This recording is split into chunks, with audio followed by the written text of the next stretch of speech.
কাঞ্চন কাঞ্চন কাঞ্চন কাঞ্চন দাঁড়া দাঁড়া, মানে তুই এতদিন অভিনয় করছিস, পিসি দলের লোক তুই, পিসি তোকে মহানায়ক না করে নচিকেতাকে মহানায়ক করলো কেন? আমার আরো একটা প্রশ্ন, মানে তুই তো আজ থেকে নস, যতদিন আমি অভিনয় করছি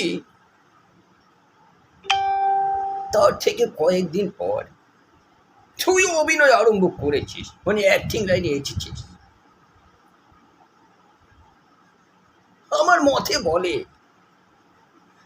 তুই হলি সব থেকে অভিজ্ঞ পিছির দলের অ্যাক্টার, তোকে না দিয়ে নচিকেতাকে কেন দিল? কচি করে আমাকে না দিয়ে নচিকেতাকে কেন দিল?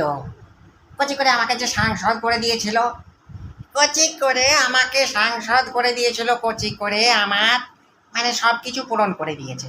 সাংসদ হয়ে গেছে মানেই কাঞ্চনের লক্ষ্য পূরণ হয়ে গেছে, কাঞ্চনের আর কোনো কিছুর দরকার নেই। পিসি এটা মনে মনে ভেবে নিয়েছে, ওই জন্য পিসি কাঞ্চনের মতো অভিজ্ঞবানকে মহানায়ক উপাধি না দিয়ে নচিকেতাকে দিয়েছে। আমি এতে খুশি নই, আমি এতে খুশি নই।